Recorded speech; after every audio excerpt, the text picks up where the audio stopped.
Yo guys, what is good? Welcome back on the Uncle Sharma channel. How are you guys doing? Let me quickly know if you guys can hear me. We've got a new setup going today. We've got the new webcam is set up. We've got the mic going. Yeah, so it's a whole new setup. I was just testing it out in the backstage. Let me quickly know if it's all good in the how is working, how is sounding. Let me quickly know. Yeah. Loud and clear, nice. That's what we like to hear. And of course, today, guys, apologies. Last night I wasn't able to come on the live because the match went on for longer than I expected, and I recently started this new job, so I was a little bit tired. I didn't want to, I don't want to give you guys like a lame, tired reaction. So I thought, I'll wait till tomorrow. But man, what a crazy match that was, right? Like, oh my god. I was predicting like a 3-1 win, or like, were people predicting 4-0 in the preview. There was a couple of guys that were worried, and those guys were right, but it was like it's a throwback to the Spalletti or even the Mancini, the banter era type vibes, wasn't it? Like slow, sloppy Inter, and then 1-0 up, and then we concede, and then we're just chasing the game, and then they score again. But the Patrick Cutrone, of all people, Milan Primavera merchant, living off the goal that he scored in the Coppa Italia against us for Milan like a few years ago. Very similar goal that he scored, and yeah, I mean technically it was Andre Radu's goal, but crazy match. And then Stefano, well, first of all, Ranocchia, my goodness, that goal was absolutely, I don't even know what to say to that. That was like, this is why Spalletti used to play this guy up front, wasn't it? Because this guy has got this in the locker. I think he said he used to play as a striker when he was younger. And you can see that a lot of the times. He's scored some nice goals over the years. This is not like a new thing. You can see, like, look at the technique on that. Beautiful scissor kick. I mean, this might be the guy that we need up front. We might need to bring back that Spalletti Mancini tactic of playing him up front. And then, of course, the main talking point, the sweet prince, the sweet prince, Stefano Sensi, sensational. He's alive, guys. He's alive. My boy is alive. The sweet prince is alive. Once again, proving that he was last on the pecking order. Like, the guy came on in extra time, not even in the normal 90. Came on in extra time, and made things happen. He made the goal happen, and what a goal! And most importantly, this is like what I tweeted. Like, you could see the pure relief in his face. Like, it just reminds me of the Christian Eriksen free kick goal against Milan in the derby in the Coppa Italia. Like, could this be Stefano Sensi's Eriksen moment? Like the turnaround of his career at Inter. I mean, 1 foot out the door. Let's not forget. I mean, I made it in my previous video. I even called it, a goodbye Sensi video, because it was pretty much confirmed that he's going to Sampdoria. Everything is agreed, apart from there was Sampdoria maybe didn't want to pay his full wages. There was just discussion over that. But what, this is football. Is just a crazy sport. The storylines it can throw at you. And yeah, this Stefano Sensi could be one of those storylines. I had to get back on the Sensi agenda, the hype train. I'm not gonna say the hype train is back, because I'm not gonna just get on the hype train again just for one goal. But for that night, it was definitely back. I mean, Sanchez with the assist, and a very nice finish from Sensi. Very nice finish from Sensi. The way his teammates celebrated with him as well. And by the way, Hakan, look at that, winning the ball back there. Touch, second touch, pow.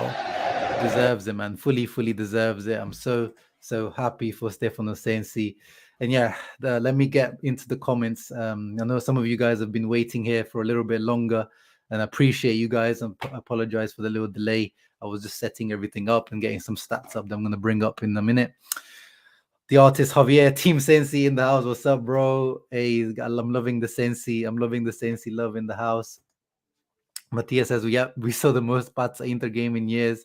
That's what happens when you bring out the player. Yeah, literally, because when you bring out when you have Vecino, Gagliardini, when you have the thing is, I was good evening, Nicola. I was when the match was being, the lineups were announced. Out of the three midfielders, Vecino is the last one I would have put as the defensive midfielder. Even though I think for Uruguay sometimes he plays that role, but that shouldn't be Vecino's role. You should just let him get, run up and down and get into the box. But yeah, both him and Gagliardini, Vecino and Gagliardini, were like competing for who the worst player on the pitch was. To be honest, I think those two were definitely the worst on the pitch. They just did offer not much. I mean, Vecino was neat and tidy for a little bit, but then defensively he just wasn't good. And Gagliardini lost the ball way too many times. Vidal was kind of keeping that midfield kind of ticking, like he was, carrying it on his back for a little bit. But even Vidal, we know, like he hasn't got the legs to carry a midfield like that. So it wasn't pretty. It wasn't limonable for sure. And yeah, it was definitely a reminder of the banter era times. Good thing that we're all rested for these players for the Venezia game, likely to be postponed. Yeah. Now this is something that we'll get into, but it looks like the Venezia game, just like the Bologna game, might be postponed. Yeah.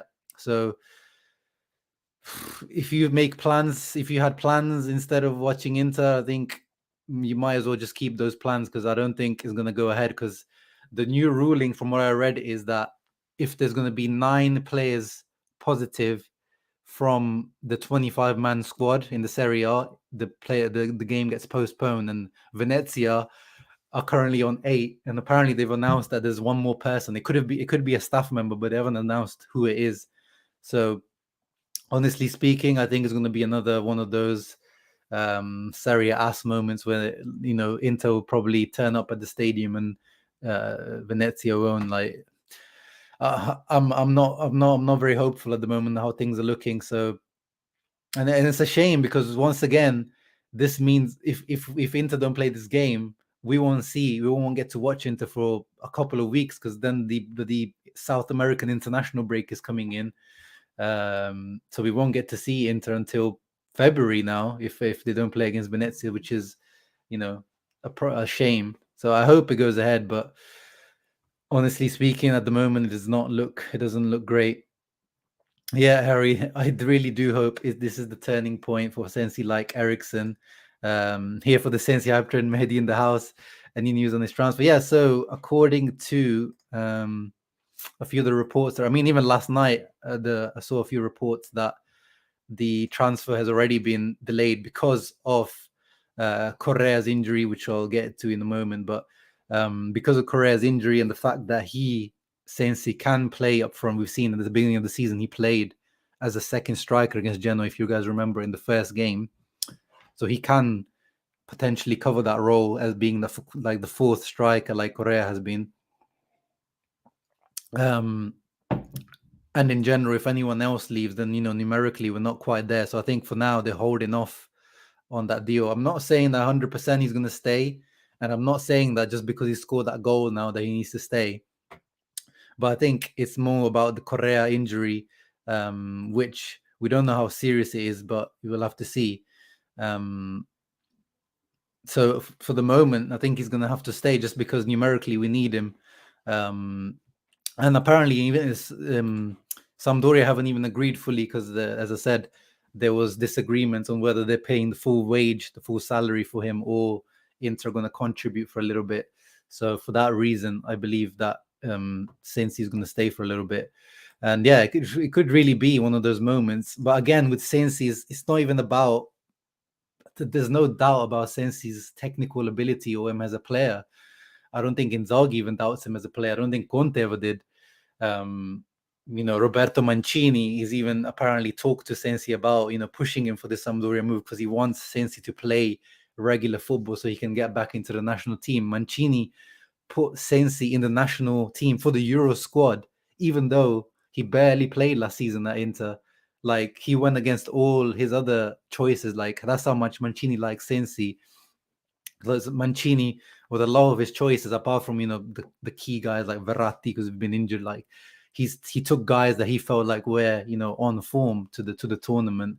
But with Sensi, he was ready to overlook that. He likes him so much that he didn't even care that he barely played for Inter. That's how much he rates Sensi, and I rate Sensi just as much as Mancini does. But at the end of the day, Conte lost faith in him physically. Seems like he couldn't rely on him, quite rightly. And Inzaghi seems like he's lost faith again. And then last night, when Inzaghi was asked about Sensi, he says it's up to Sensi, because he said, for me, I want to keep hold of him as long as he. I think the exact quote was like, as long as he's in the Inter shirt, I'm keeping tight hold of him. But at the same time, the playing time, as I showed in the last video, I think was it 8% of the playing time he's had of the total minutes Inter have played this season, since he's taken part in 8%. So he likes him, but clearly he doesn't trust him enough to play him. Now, as I said, maybe this is the turning point with Correa's injury. He could be that guy, that link when we play more of a 3-5-1-1. Sensi coming in, being that guy. It's not the position that I personally see him thriving in, but clearly he can play that. And we're just, if we're not going to bring in another striker, which we'll get into, we might have to just make do. Yeah, let me see more comments from you guys. Yeah, exactly. Who is those that said that? As he said is up to him. And I think from what I'm reading, Sensi wants to stay, but at the same time also he wants to play. But I don't think up until this moment he was going to get any minutes. So I in my opinion, the Sampdoria move was going to be good for him. But now I don't think it's good for Inter if he leaves, because numerically we will need someone there unless we sign someone else. So it all depends on how serious Correa's injury is. Will Inter sign another striker if Correa's injury is like more serious than a month or so? And then yeah, Sensi, does he really want to leave for the minutes, or is he happy staying if he potentially doesn't get minutes? What's up, bro? Yeah, I dropped by your live watching your pro clubs. It was pretty interesting. Obviously, I don't understand Bahasa or the Indonesian language, but it looked pretty cool. Just drop by. No worries, Harry. Thank you for adding me on Instagram. Tommy, my guy in the house. Yeah, your super egos are flying at the moment. The Ola Aina agenda incoming. Bring it on, bro. Bring it on. I don't mind these agendas. We're gonna need a left wing back at some point soon. Nicolas says he's playing Milan, Ajax on FIFA right now. Onana is so freaking good. By the way, Magnan is so hard to score against. Yeah, I mean, they're both very good keepers for sure. Eduardo in the house as well. What's up, my brother? Balkan Warrior in the house as well. Cam looks great. Thank you very much, Erdian. This is why I have invested. Thank you to the channel members who are supporting the channels, and I'm able to, invest in things like this as well now. I'm not sure, Smiley, if I missed these these types of games. They're not very good for the heart for sure. We definitely, especially when you have so much rotation as well, isn't it? He actually went for what the predicted lineups were, because I thought that maybe he's not going to rotate that heavily, but he literally rotated pretty much, apart from like Lautaro and Dumfries. I would say everyone else was not a starter in that team. So, but then in the end, then we had to bring on the big boys. We had to bring on Perisic, Barella, Hakan, Dzeko. The big boys had to come on. Never underestimate Ranocchia. Yeah, the Rio captain. Hey, man, we have to do at the same time. Amazing. He's a great story of perseverance, professionalism, all that kind of stuff. He does the job every time he's called into play. Like against Napoli, he was great against Osimhen. But yesterday, he was awful against Cutrone. Like, I've never seen Cutrone beat someone 1v1 in dribbling, and Ranocchia somehow managed to make him look good in the open space and dribbling, because Cutrone is like useless. Apart from inside the box, he's useless. So yeah, he was probably the worst on the pitch as well, alongside Vecino and Gagliardini. But in the end, the beautiful goal just saved them. And yeah, for the next round, so is between Roma and Lecce. I believe when is Roma? I think they might be playing tonight. So they are playing Lecce. Yeah, they're playing Lecce at 8 o'clock UK time. So we'll find out. So it should be, likely to be Roma. So another hard fixture added to our already busy fixture list, which might get even busier now. So by tomorrow, 21st of January, they need to make a decision on what they're doing with the Bologna game. So whether they are giving into the 3 points, if they're rescheduling it. So we need to find out. We're going to find out by tomorrow what happens with that. But if that gets rescheduled, they're talking about mid-February playing time. And that's our busy period. When are they, if this Venezia game gets rescheduled, when are they going to do that? And then, of course, we have to play the Coppa Italia at some point as well. When would that be? Coppa Italia fixtures. Let me see quickly if it comes up. So they're saying the 9th of February, those fixtures. I mean, oh my goodness, isn't that just a few days after we play, or before we play Liverpool? Yeah, so we play the we play the derby against Milan on the 6th of February, and then potentially this Coppa Italia game against Roma on the 9th, and then on the 13th we play Napoli, and then on the 16th we play Liverpool. Oh my days! This is what I say, guys. Like, it's nice to talk about these domestic troubles and all this kind of stuff. It becomes very realistic at some point, but then when it actually comes into play, when you win the games and then you organize the next one, you see, oh wait, it's not like they're gonna organize the game in May. It's like they squeeze it into every single area. Oh man, and I think we saw yesterday that we've got good depth, but we're not like a Man City or like one of these teams. We don't have like two teams to put out, like two starting 11 worthy teams like yesterday's team. We saw we had to bring on the big boys to get the result. So I don't think, that's what I've been saying, that it is going to be difficult to win multiple trophies. That's why not many teams are able to win these domestic trebles and doubles and things like that. Yeah, man, we all hope that Sensi has that Ericsson type of comeback. I was Gagliardini footballer, and I'm not exactly, bro. We ask that ourselves every time we watch this guy play. And especially in these matches, usually he's the guy that we say, okay, against these smaller teams, usually he balls out. But even yesterday, it's because he didn't have Brozovic and Barella holding his hand. He looked completely out of sorts.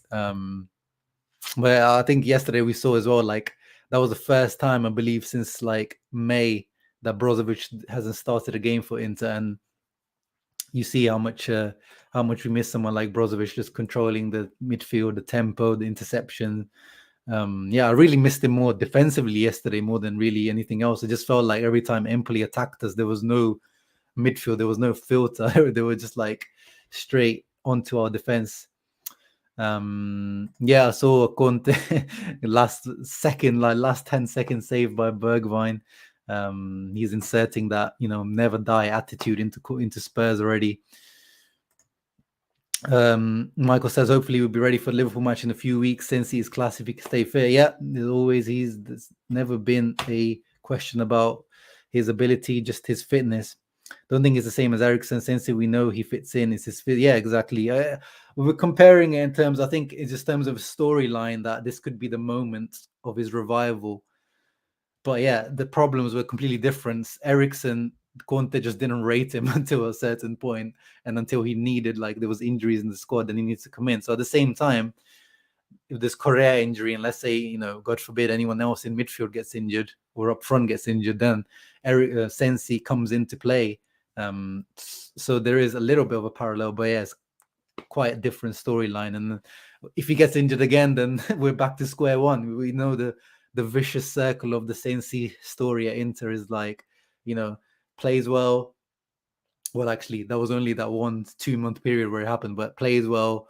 Then we're like, hoping he comes back, has a couple of games, gets injured. Then we don't see him for months, comes back, gets injured. Then we don't see him for ages, shows flashes. It's just a vicious circle that at the moment is it doesn't give us confidence. And I see a lot of people that changed their mind last night just because he scored the goal. But let's see how serious Correa's injury is, because they haven't actually released a statement about Correa's injury, whether it's a grade 1. And yeah, we can talk about Correa Actually, that's one thing I wanted to talk about. Thank you, Mohammed. Let me share my screen because I just want to share the moment that Correa. I mean, I feel so bad for him. I know some people have always already pointed out that, and we talked about it when I invited Jerry Mancini on my channel when we signed Correa, Lazio fan, big Lazio fan, and he told us about, he's fragile physically, but he's never shown it to this level, I think. But yesterday was just so sad. Like, was it 3 minutes in, 4 minutes in, and the guy, and then the players knew already. Like, he was in tears as already he was going down. Like, you can see him here. He's not even on the floor yet, and he's already knows that this is done. Like, I think it's the same hamstring that he did against Roma, and I felt so sorry for him. Like, and then he literally was in tears.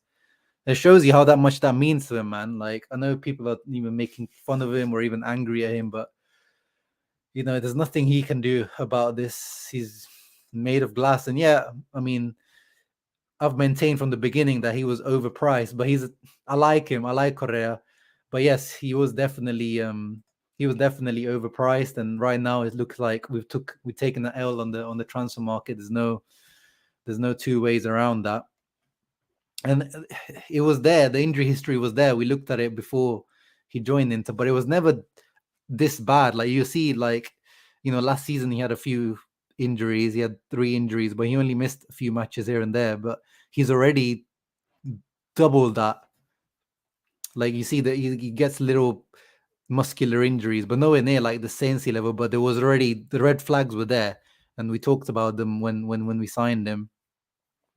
And yeah, you can see even going back to his Sampdoria days, muscular problems. Like, he's just one of those injury-prone players. But look at that. His time at Inter is like got as many injuries. He's already missed as many games as he missed last year for Lazio, and this one is going to be more. I mean, it probably won't look as bad on when we look back at this in a few weeks, because this international break is in the middle, so the games missed might not be that much. But he's already missing a lot of days, and we saw like he's a little bit on the soft side. Like, I remember this injury happened at Bologna. The guy bumped into his hip and he was out for 9 days there, 3 matches missed. Like, he's just one of those players. Everyone has different pain thresholds, and he seems to be one of those guys who has a very low pain threshold, which I'm not making fun of him, but it's just, it is what it is. But Inzaghi wanted the guy. Like, the choice was, so we were going for Marcus Thuram. We're confirmed by Ausilio that we were going for Marcus Thuram, and I think the deal was pretty much done for around 20 million euros for Mönchengladbach, which was a smart deal. I like that deal. He's a little bit younger than Correa, but similar profile, like a striker that doesn't score too many goals, but has got the potential to. He's a winger / striker, more of a dribbler, creator. So you could see what the profile was they were going for. Then Thuram got injured, quite a serious injury actually. And actually he was out for a couple of months. So Inter, had to change plans. Then they went for Correa because Inzaghi originally wanted Correa, like it's his boy from Lazio. He knows him well, and Correa also wanted the move. He, pretty much he was out of the squad because he wanted to move. PSG wanted him. I think Everton also put in an offer for Correa, and we snooped in because Correa wanted us more than the other teams. And then Lotito actually originally wanted 40, then 35, then we managed to, do the deal for 31. But even at 31, we said, this is too much for Correa. 27, I think it was by the time we signed him. Like, he's already at his peak, and he's not really shown that he can take that next level. But maybe if we said under Inzaghi he can, and he's shown flashes. He's shown flashes. Those 2 goals against Verona, what a debut! Those 2 goals against Udinese. Even when he hasn't scored, like the game against Napoli, I think was his best game at Inter. Linking up with Lautaro and the midfield against Roma, he was good as well until he got injured. But in Inter's current financial situation, 31 million is like 60 million. Is like you double it in because we've got no money, and the fact that we're spending, and it's an obligation to buy as well. It's a 5 million loan. And in February, I think after he gets his first appearance in February, or Inter get their first point in February, the release, the obligation is triggered, and Inter have to pay the 30 million over, I think, 4 years or something like that. It's a shame. It's a shame, but it is what it is. And now we have to, yeah, it's a loan, but it's a loan with obligation. And yeah, and that's the thing. I've seen people online saying that, oh, we should have signed Thuram, or we should have signed Belotti. But those are the two worst. Those are, if you're going to use those two guys as the example, let me pull it up. Belotti's been injured for most of the season, just as worse than Tucu. Let me pull up his thing. So Belotti this season, only 9 appearances and 2 goals and 1 assist. And his injury history this season, yeah, look at that. He had a bicep femoris. So he had a peroneus tendon injury. Like, he's missed more than 100 days already. Like, and these are quite serious injuries. Even though, that's the thing though, you never know. Like, he hasn't shown over his history that he wasn't injury prone, but now all of a sudden he seems to have, developed this this kind of injury proneness, you could say. And then Marcus Thuram, on the other hand, the same thing. 24 years old. Look at that. He's got 12 appearances, 0 goals, 0 assists in the Bundesliga. You can't tell me that, we should have gone for this guy if you're making the argument. And yeah, he ruptured his, I'm not even going to try to say that name, but yeah, a ligament, and he was out for 59 days. So he was out for whole 2 months. And that's why Inter couldn't sign him.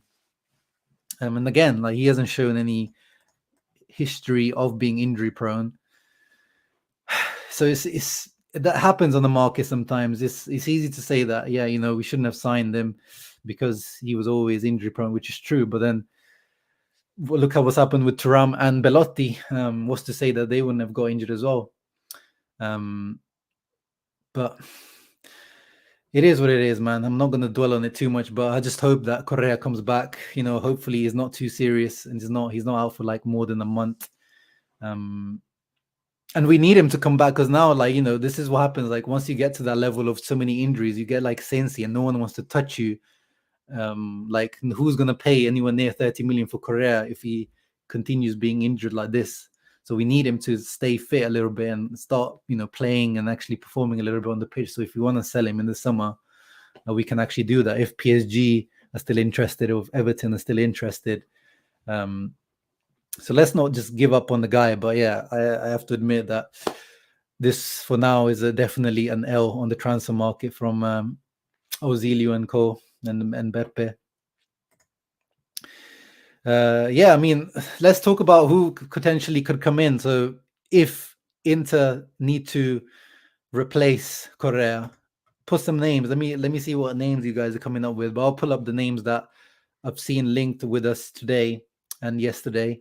One of them is a guy that another Lazio, or former Lazio guy, that Inzaghi had under him, Felipe Caicedo. This guy was like Inzaghi's super sub at Lazio. I felt always sorry for him because he always used to score a lot of goals, but he was never good enough to start ahead of Correa and Immobile, quite rightly, a lot of the time. But even him, if you bring, Felipe Caicedo in, who's at Genoa now, he's also had, like, mixed kind of injury issues over his career. But yeah, like, you can't, if you bring him in, are you sure that he's going to stay fit and be a reliable backup? And what's he done this season? 9 appearances, 1 goal, 3 assists. Like, even the other choices are looking a little bit patchy right now.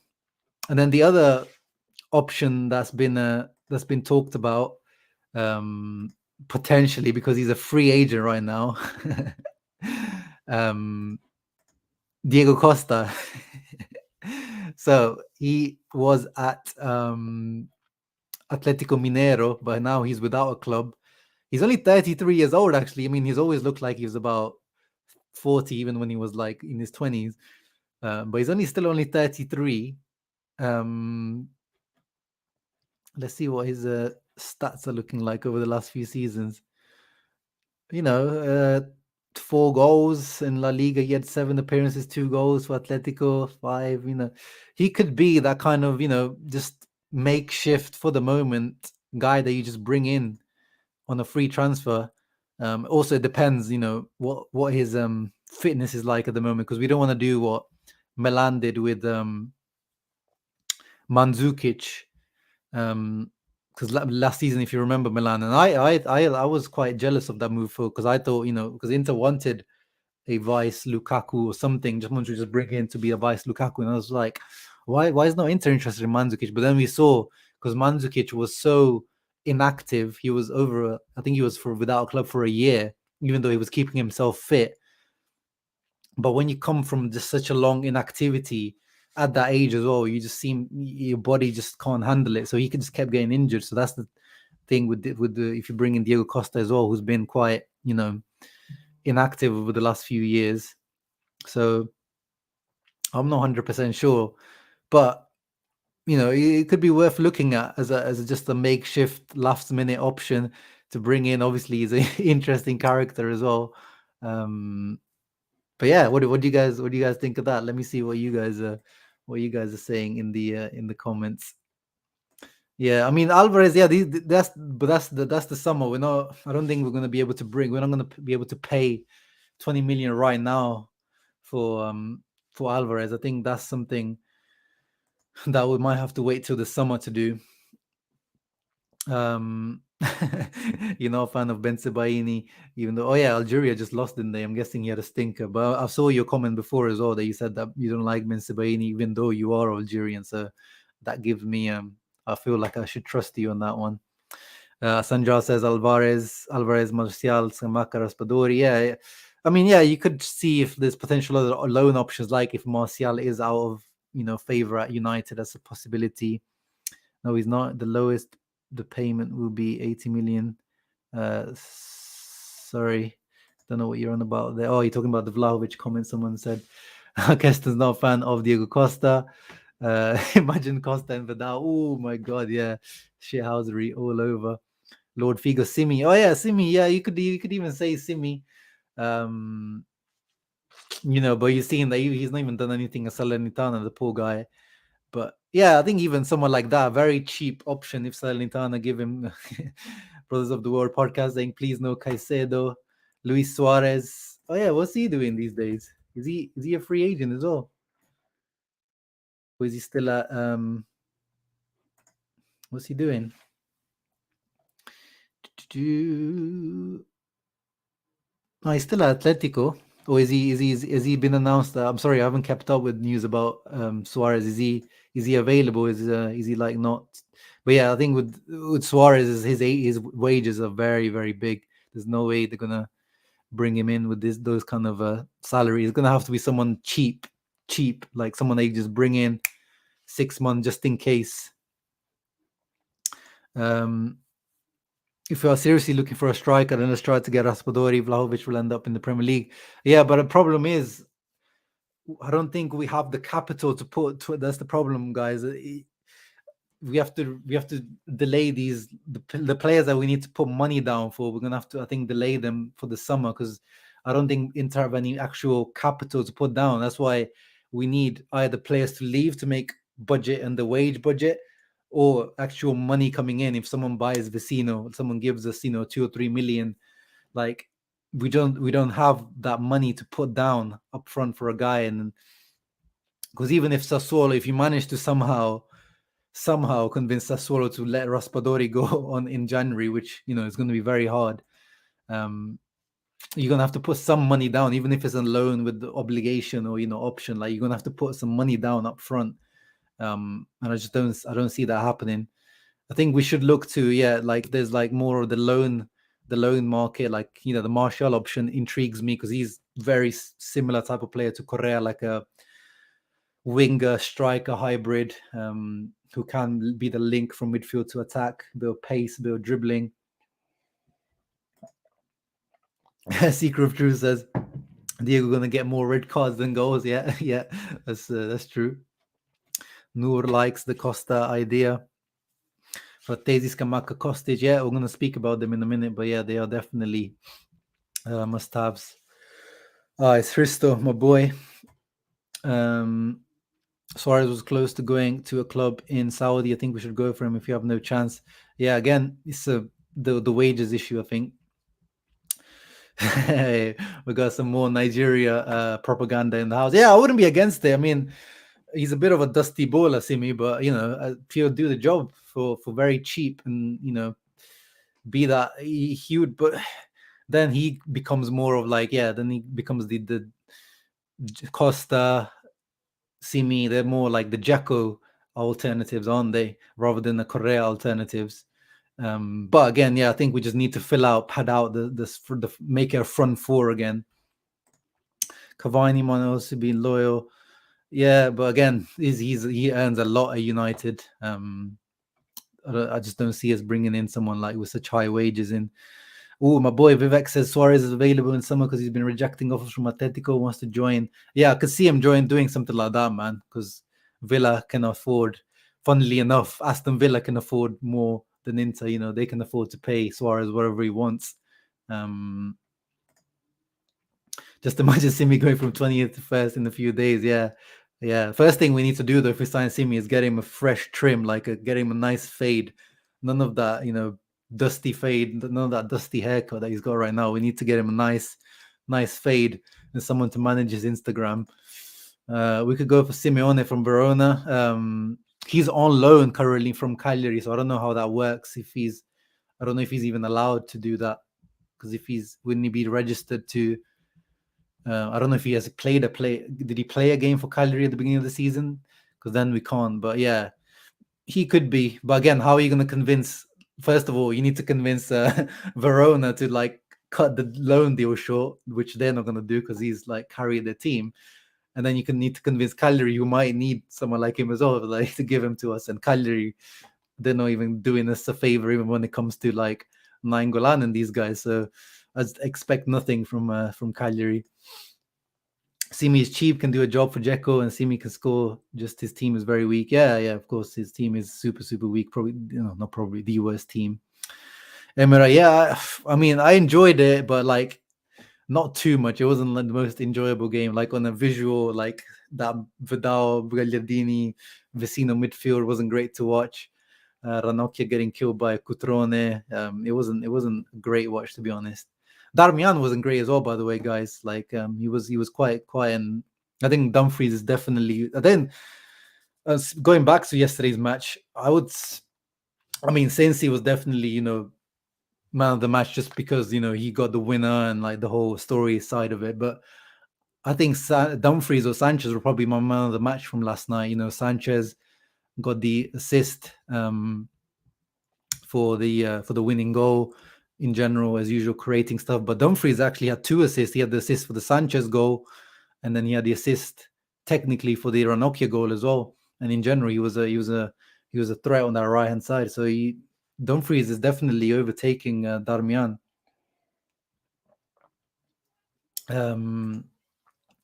Origi in the summer, yeah. I mean, let's see. I'm not too. I mean, he does score. He's very clutch. He's a very clutch player, but I'm not too big of a fan of Origi. And these Premier League guys, the problem with a lot of these Premier League guys, always their wages are always crazy. For if you're bringing in backups, but yeah, he's a guy to worth to have a look at when he's a free agent. But it depends what happens in the summer now. I think the priority is trying to get Scamacca, Raspadori, these guys in, and Alvarez. Yeah. I think Nandez. It's a shame, but at the same time, would probably dodge the bullet if he's that type of guy to do that kind of stuff off the field. Yeah, Tommaso Rocchi. Basically, we need that type of guy. Maybe not as old as Tommaso Rocchi or as useless as Tommaso Rocchi, but definitely someone a little bit more useful. But those type of vibes where you can just bring him in, humble, just knows what his job is. And yeah, to be fair, he was playing on the left, Darmian Matty Doms, but he definitely wasn't it. Yeah. Oh, Esposito no longer plays. He's in the reserves of Basel. Wow, he had such a good start. Let me check what Esposito has been doing. Esposito Basel. Let me share the screen with you guys so you can see as well. Yeah, that's such a good start. Yeah, he's only got. Oh no, wait, that's Conference League. Yeah, and he's got 34% of the minutes in the league. Let's see. Yeah, so he wasn't. So he got injured. Or look at that, you're already seeing quite a bit of a injury history building for Esposito, which is worrying. But yeah, he only played 9 minutes, 26 minutes. Yeah, it looks like he's become a substitute. So yeah, that's what I was saying at the beginning of the season. People are already hyping him up, bring him back. But a couple of goals have got to his head real quick, and but he's got time, man. He's got time. I was catching up on 1.5 feed. Speaking of domestic troubles, I don't think any Italian team yet. I don't think any other one has done a domestic trouble either. Yeah, Denzel is on a tear, and yeah, you've been supporting him since day one, my guy Tommy. So yeah, you must be enjoying your Denzel stocks. Nicola says either Sanchez, Dumfries, Ranocchia, or Sensi MVP. No, I can't be Ranocchia. I know he scored that goal, but Ranocchia definitely can't be MVP just because of that nice goal, because he was getting torched by Cutrone the whole match. Dumfries really shines with the Chilean players. Yeah. I mean, he loves playing with Sanchez, clearly. And even with the Vidal, he seems to have a good relationship. If we get a loan, it's either for Martial or Bundesliga or Liga 1 player we can afford. Yeah, that's the thing with those leagues. Liga and Bundesliga, these guys have like affordable wages where you can, pay the full wage for the guy. You don't have to like try to negotiate or like try to pay half or this kind of stuff. Like they have human, well, not like us being human, but like actual normal type of wages. Feel like Vidal could do great against against Liverpool, but he must escape from getting a red card. Yeah, he's still my choice. If you ask me today who to go for against Liverpool, he would be my choice. But the problem with Vidal is he doesn't have the legs to do that for the whole match. So he can only do it for like 50, 60 minutes. And then you have to bring in, Gagliardini, whoever you want to bring in. And then if it's Sensi, that intensity, I don't know, like I just feel like he would be killed. He needs to build up against Sensi. Like we need to slowly build him back up again. Like people forgetting, like this guy hasn't completed a 90 minutes in such a long time. So it takes time for these footballers to build back up to like full 90 minutes fitness. Is different from being able to come in as a substitute to being match fit. Yeah, I'm hearing that the left wing back is now a priority because Di Marco seems like is a full-time Bastoni backup now, which I'm not too big of a fan of, but that's how Inzaghi sees him, because we saw for the Cutrone goal, cross into the box, and he's just too short. Like, I know he probably should have been, I don't know if it should have been Ranocchia or Di Marco covering him, but there was no way that Di Marco could have like challenged Cutrone in the air, even though Cutrone is not even that big. But having such a short guy in one of the back three, I just don't like that idea. Like conceptually, like I know that he's amazing on the ball, like he's having the midfielder at the back, but conceptually, like just having the idea that any cross towards the back post to Di Marco and we're exposed, I just don't like that idea. Yeah, I think Vecino just yesterday, he had the chance to kind of, I want to say, like, I don't think a good performance against Empoli yesterday would have saved his season at Inter, and like, Inzaghi would have been like, oh my God, I need to play Vecino more. But he just showed that, yeah, he needs to go, or that Inzaghi can't really trust him. I know that wasn't really his position at defensive mid, but it just, these are the type of chances that you need to take if you want to stay somewhere. So let's see what happens. The rumors are with him about Lazio, that Sarri wants him. We'll see what happens. Yeah, that's a good comparison. Di Marco as centre back gives me Medel vibes, because it's like, Medel does a good job even at Bologna now. He plays full time as a centre back, but you just can't sell me on having a 5'5" centre back. Like, there's no way you can sell me on that. Like, you can maybe make do sometimes here and there, but just a cross and that's it. You've lost the duel and that's it. So yeah, just conceptually, I can't get my head around that. Yeah, come on, guys. Make sure you're leaving a like to the stream. There's 59 of you guys here. Make sure you're leaving a like and subscribing if you're new to the channel. Let's talk transfer news quickly. We've talked about a couple of the guys already, but Gianluca Longari talked about it today. He's quite a respectable, quite a good source, to be honest. Last summer, he got a lot of things spot on, and he was on the Italian football podcast today. And he says that Inter are currently leading the race to sign Scamacca and Frattesi. Marotta has good relationship with Carnevali, who is the CEO of Sassuolo. We know that. We know that Marotta's one of the Marotta's missions at Inter now that we've changed strategy is to Italianize Inter and to rejuvenate the squad. And we know we need to do that because, again, yesterday I think our average age was once again 29 years old of the team. And yes, Scamacca and Frattesi are the two kind of standout young Italian players of this season. Scamacca was already last season, to be fair. The Frattesi is definitely the surprise package of this season. When we know that we're also one Raspadori, but they see Raspadori as more of a Martinez replacement should he depart. So what Longari says is Inter in pole position to sign Scamacca next summer. They began talking with Sassuolo last summer. Good. Marotta is in contact maybe every day with Sassuolo's Carnevali. As I said, he'd got a good relationship because of Frattesi as well. So Inter currently in pole position to sign them both. Sassuolo want to keep Raspadori for another season. Juventus like him as well as Scamacca and Frattesi. Things could change before the summer. However, as things stand right now, Inter are in pole position, but there is nothing advanced for Raspadori. If Inter were to sell Martinez in the summer, I think Raspadori would be the replacement. Balautaro just extended his contract, so there's nothing advanced there. I think they repleted themselves twice there. So the two guys that a lot of you guys in the comments are always talking about. I'm also on the train. I'm definitely on the Scamacca train fully. With Frattesi, I want to see more. I want to see a bigger sample size with Frattesi. I like what I've seen until now, but I've also seen in the past players like Castrovilli, Baselli, Gagliardini, like some of these guys that come through, have nice, good 6 months, and then kind of fall off the face of the earth. Mandragora at Torino now as well. Like there's a few examples of especially Italian centre mids over the years that they have good periods and they kind of just fall off. Locatelli last year proved it over a sustained period and for the national team as well. Frattesi, let's see, does he get into the national team? Does he look good when he plays for the national team too? Does he look like he belongs there? Because it's different when you play for big club, big expectation, things change. Talent isn't enough.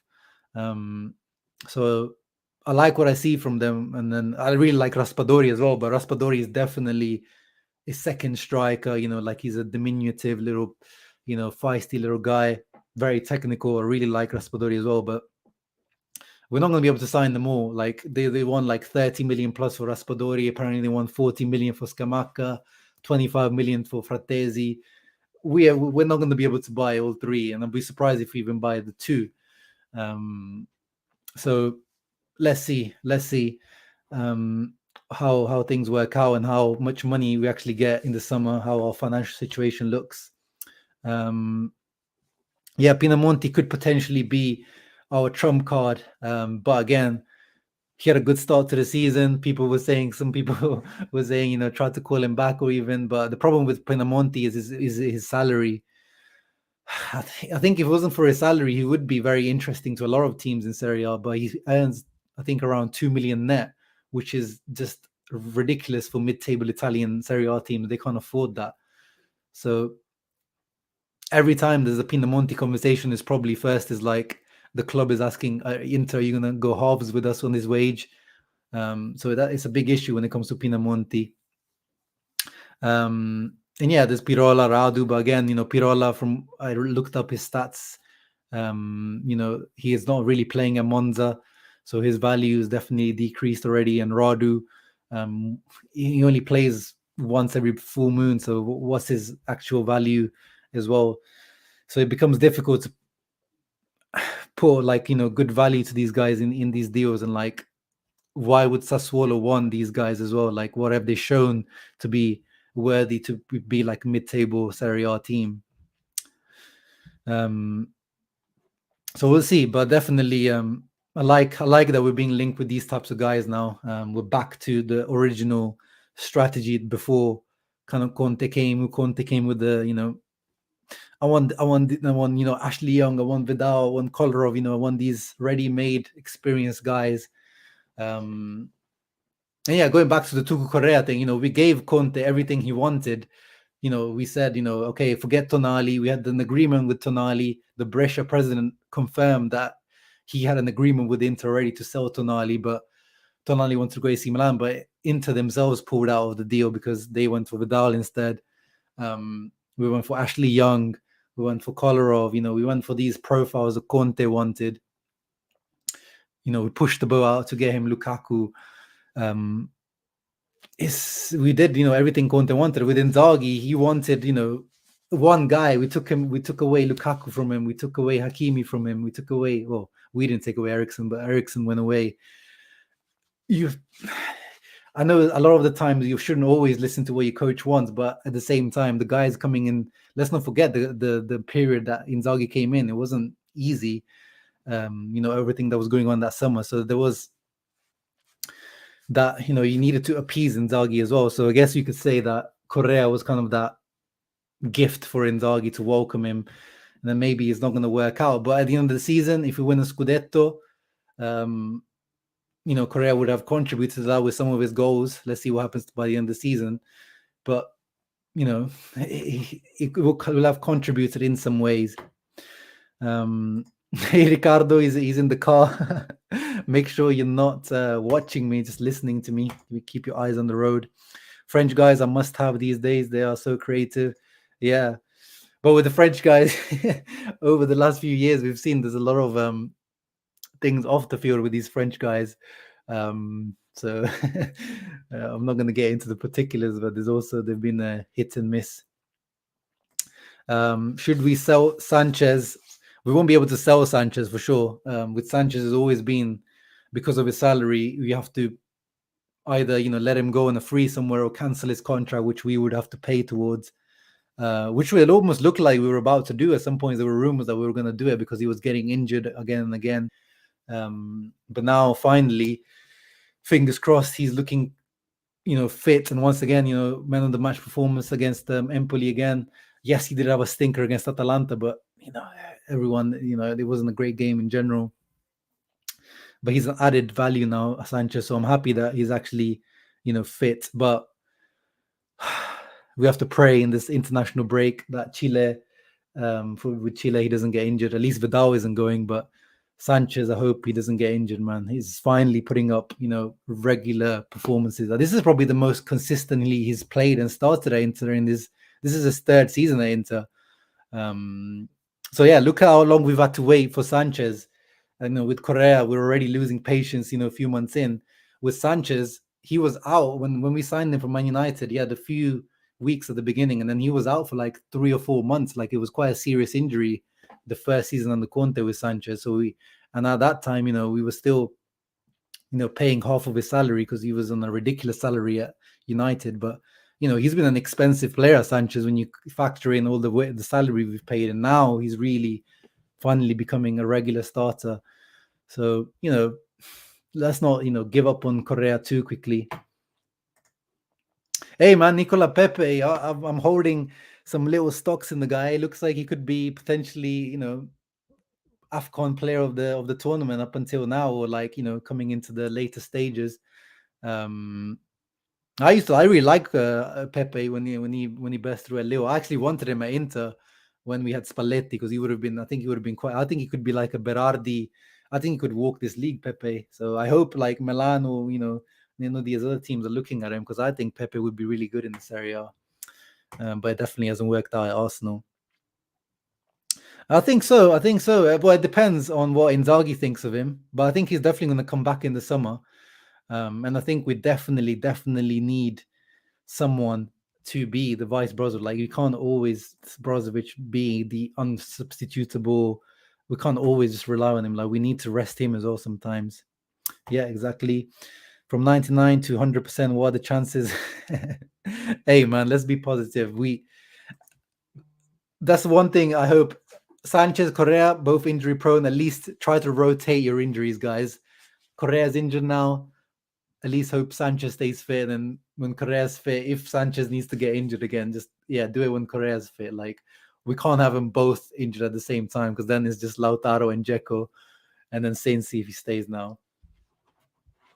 And then the other transfer news that Gianluca Longari, the same journalist, talked about on the Italian Football Podcast was that, we've talked about Bremer, and apparently he is Inter's first choice if Stefan de Vrij leaves, which I thought was going to be Ginter, the German guy.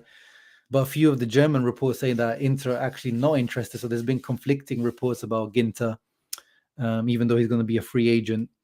Many pundits have argued that he's been the best defender in Serie A this season. I think he's definitely been in the top 3. I put him in my halfway team of the season. We know De Vrij's contract expires in 2023 and he hasn't renewed it yet. Excuse me. And the Bremer as well, his contract expires next season as well. So if he doesn't renew it, he could also be, he could swoop in and be like the like-for-like replacement. This means that any money that Inter will receive for De Vrij would be huge capital gains, because he was a free transfer, remember, De Vrij from Lazio. But there are many clubs interested in him, like obviously Conte's Tottenham. Should De Vrij leave, the first choice is Bremer. Inter could decide to take 2 players like they did last summer when Lukaku left. They signed Correa and Dzeko, so they could replace De Vrij with Bremer and 1 defender on a free transfer. So that may be Ginter or someone else like that. So that's another one that I'm glad to hear. Ginter, I think I talked about that as well, because if you're bringing in Ginter, apparently he's asking for like 4 million net wages, which is quite expensive. And then he has to be like that. You can't have that as your backup earning that much, your backup centre back earning that much. So he has to be a starter. And if you ask me who I'd rather have between Ginter and Bremer as my starter, I would probably say Bremer. Although, the sample size with Bremer isn't that great, but whenever I've watched him, he's so aggressive. Like with Bremer, because he's so athletic as well, you'd be able to take the defensive line like 5-10 meters up even further. Like we could be playing on the edge of the halfway line, because this guy is so aggressive. He's always on the front foot. Whereas with De Vrij, he's a lot more positional, a lot more conservative when it comes to his defensive style. Whereas Bremer is a lot more riskier, but at the same time, he's very effective with how he does things. So you could change the face of this Inter team if you bring in a defender like Bremer. It changes the way you defend. You're defending on the front foot all the time, and he's not afraid to leave in space in behind, because he can recover with his pace. So it's an interesting conversation to have. But obviously, this is about the summer. This is not for January. I think January now. Let's see how serious Correa's injury is. Let's see if Sensi leaves, and then we definitely need a centre mid to come in. Again, Castrovilli, we mentioned him earlier. He could also be like a loan option to bring in as a centre midfielder. He doesn't play for Fiorentina. He doesn't start for Fiorentina as much these days. One of these types of options. Let's see what happens with Vecino. Let's see. Maybe Diego Costa, maybe, Simi. Let's see if we're one of these strikers that we could possibly bring in. Nilso says, need another striker. Maybe could bring Thiago from Brazil. Not sure who that is. Sorry, bro.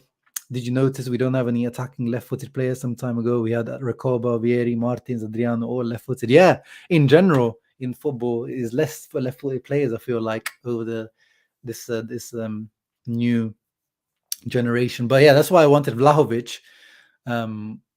Also, that's why I'm so intrigued by the Dybala, that having a left-footed player opens up different angles in the team.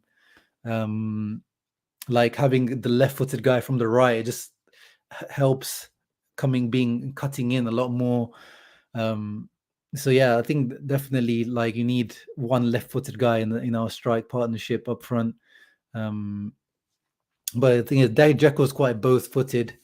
But I agree with you. Yeah. I don't know, man. I don't know. I know that I always talk about quite negatively about our financial situation, but the fact that Marotta's kind of talked about Vlahovic quite outright, I wouldn't say we're completely out of it, but the rumors I'm hearing about with the wages he wants and the agent fee that he wants, then that puts us out of the race for sure. But I wouldn't count us out completely, because once again, if someone comes in for Lautaro, we rejected the big offers last summer, but I'm not sure if we would have rejected this time around if we can go in for Vlahovic. Yeah, exactly. This is what I'm talking about with Frattesi. We're talking about, Castrovilli.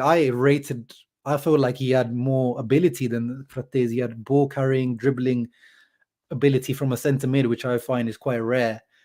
But yeah, he's just like, falling off the face of the earth. He's just Italiano doesn't clearly rate him as the starter for Fiorentina. Yeah, there's lots of stories like that over the years. So that's why I'm holding my horse on Frattesi. Satriano Rico, I mean, the poor guy, we just sent him out to Brest. Let him play there. I'm leaning more towards one of these like older profiles that are like, just there just in case we need them. I think if Correa's injury is only a month or so, I think we'll make do with Sensi, or even Perisic. We've seen that, Inzaghi against Lazio. Remember, he played Perisic up front. Conte used to play Perisic up front quite a bit. So we shouldn't forget Perisic is also able to do a job if we really, really need him. So he might have to get creative, but I don't think we definitely don't have any money to spend in this window. Alexis playing what is expected from Lautaro. Give Alexis number 10. Yeah. Well, I mean, actually, Lautaro yesterday, I was very impressed with his link-up play. They should let him do that a little bit more. I know Dzeko's always the one doing it, but he should. The way he was linking up, coming deep yesterday, had a couple of nutmegs as well. I liked it. Where does Marega play now? He's retired, actually. He's like a politician in what's it called? Oh, you mean Musa Marega, the striker from Porto. I thought you were talking about Marega, the guy that used to play for Inter. Yeah, he's in Saudi Arabia somewhere. He was a free transfer, I believe, wasn't he, from Porto? Yeah, he's at Al Hilal. His link-up play cost us a goal. Yeah, he was a little bit lackadaisical with that play. But again, I think it was also Vecino not really having a good touch when he passed it to him. I feel like Jonathan David, the Canadian, would be a great pickup. Yeah, he's also interesting for sure. But again, he's not going to be now. They're not going to loan him to you now. For Correa, I heard it will be official. Yeah, no, we can't send him on loan. It's an obligation. As soon as we pick up a point between after February, that's it. But yeah, guys, thank you for joining. This was my makeup for yesterday, not going live after the match. So thank you for joining me today. 60 people. That's actually more than I expected, because usually after the match they're very active, but you guys have been active even on a Thursday afternoon. So appreciate you guys. Hope you guys enjoying the new setup with the new webcam. Make sure you guys are leaving a thumbs up, subscribe. We'll see what happens with the Venezia match. As I said, guys, it needs one more COVID positive case from Venezia for the match to be possibly cancelled or rescheduled. So unfortunately, I haven't got very high hopes for that match going ahead. So I'll still do some sort of stream. You guys know me. I'll try to do some sort of stream. Maybe more transfer news, or we'll do something else. Maybe switch up. Maybe like a quiz. Would any of you guys be interested if I invite someone and we do like a quiz of interrelated quiz, and you guys can partake through comments, and then have someone here. Would anyone be interested in something like that? Because we're gonna have to fill up, if we don't play against Venezia, we're gonna have to fill up like 3 or 2 weeks of content. So I'm just thinking of potential ideas to fill up content. Obviously, I will talk about transfer news. That's just the game man's is down for a quiz. Awesome random stuff is down for a quiz. Appreciate you, Aeon. They appreciate you, Mattia. Do a giveaway. Yeah, well, I am actually thinking of doing one because the growth on the channel has kind of slowed down recently. We're on 2.6k. I want to try to get to 3k. I want to try to get 3k before the end of the season. So maybe a giveaway is a good way to just get that little boost, get some people subscribing to the channel. Uncle Sharma sign posters. I'm definitely not big enough for that. Sensi is staying. Guaro just confirmed that. There you go. Yeah, I think it just makes sense numerically to keep him now. Try doing retrospective on cult heroes like players that did well for it. Oh yeah, that's a good idea. I have thought about that in the past as well. Possibly, start making EPL videos. Yeah, I've talked about that in the past. If I started doing Leicester videos in my local team here, I would be like, definitely triple the size at least of this channel. But we love Inter. We love talking about Inter. We love talking about Serie A, even though Serie A is, questionable at best. But thank you guys for joining in. Forza Inter as always. See you on the next stream. Keep a lookout for channel content. Yeah, actually, Tommy, if you want to come on, or anyone else that wants to come on, if you want to be on the quiz, that'll be good. We can get one going. If this match gets cancelled, or actually, if it doesn't get cancelled, we'll do it over the international break. But yeah, into quiz. Let me know if anyone wants to partake. Message me on Twitter or Instagram. We'll make it happen. We'll make it happen. Keep it pushing. Yeah, of course, Hector. Sean's make a ranking for every position. Yeah, thank you for the ideas there, guys. I'll think about it. Vlogging, I don't really go out much or do stuff at the moment. I'm working from home. It's a little bit difficult. But yeah, thank you guys for joining in. Ciao ragazzi, Forza Inter.